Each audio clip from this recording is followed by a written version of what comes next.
guys and welcome to my channel. I'm so glad that you had stopped by. My name is Sonia and today we are taking a break from my Croctober videos, and I'm actually going to be sharing with you how I set up my breakfast bar for a delicious, kind of like a charcuterie board for Halloween. So it's spooky, delicious, and I think it's going to look amazing. So let's get started.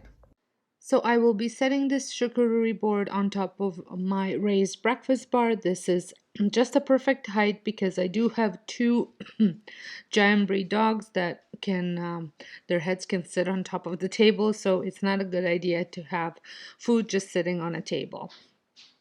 I got this table runner as well as the skeleton from Dollarama, and I think they are perfect for this spooky theme. I was actually hosting a book club, and this is what I was creating for my spooky book club theme because we were reading a spooky book, and it is right around Halloween, so I thought everything worked out pretty good in my favor when it came to setting up for food. So I wanted to create, I've seen this on Pinterest, and I wanted to kind of recreate this skeleton sitting inside this tray. It looks almost like a mini tub. And then I'm going to put some corn tortilla chips. I always go for corn because for me, they taste better. So you can do yellow, you can do black. There's even red. I think that would even look better. And just put them all around. This will actually even help the skeleton sit a little bit up instead of sliding down.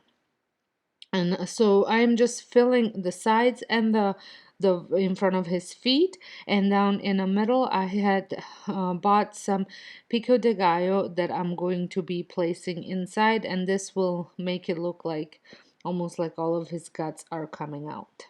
I typically like to make my own snacks for these type of events, but I did not have a lot of time this time around. If you want to see all the different appetizers and things like that I have videos on my actually DIY channel because I had created them before I separated the channel, so you can check those out there. So, but this it's always good that when you can find things, and these are locally made, fresh. They make them at the store, the pico de gallo, as well as all the dips. So it's kind of like being homemade. So I think this guy turned out really cute, and now I'm going to move on to assembling the rest of the board, and I use assortment of marble cheese trays, some olive boards, and then I'm also wanted to add a little bit of height, so I have this wooden box. It's like a wooden vase that I used to decorate with florals, but I just flipped it upside down, and now I'm going to add some, now that I have my kind of big pieces where I want them, now I'm going to start adding food. So this is actually smoked pork pork loin, not tenderloin, just pork loin, and that is actually our own. We make that, cure that ourselves, and I'm going to also add some of our smoked cheese that we smoked to it, and those two are usually a really big hit. And then I had purchased some more stuff. So the giant dip came from Costco. It is an artichoke dip, artichoke and spinach dip, I think. Then I have had some Brisane cheese. I had some brie, and I'm going to pair it up with some fig jam to go with the brie, and then I also had an assortment of other cured meats. Usually we have way more cured meats ourselves, but the time of the year, it is time to make new stuff because we ate all of our last year's stuff. So none of our cured meat probably won't be ready till about end of December, beginning of January. I also added some nuts.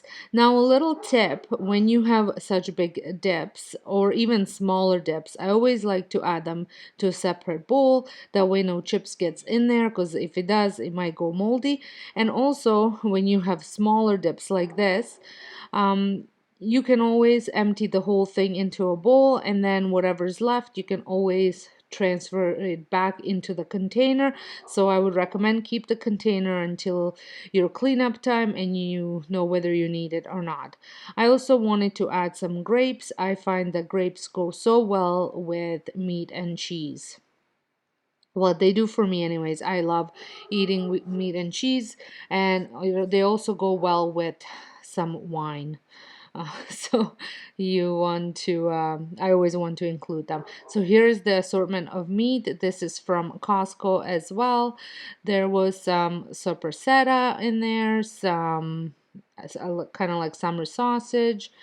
So just a little different things. And I was rolling them up just so they would look pretty on the tray.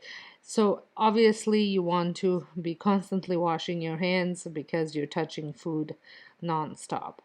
If you're stopping by my channel for the very first time, my name is Sonia, and this is my cooking channel where I share tons of recipes, what's for dinners, and just anything food related.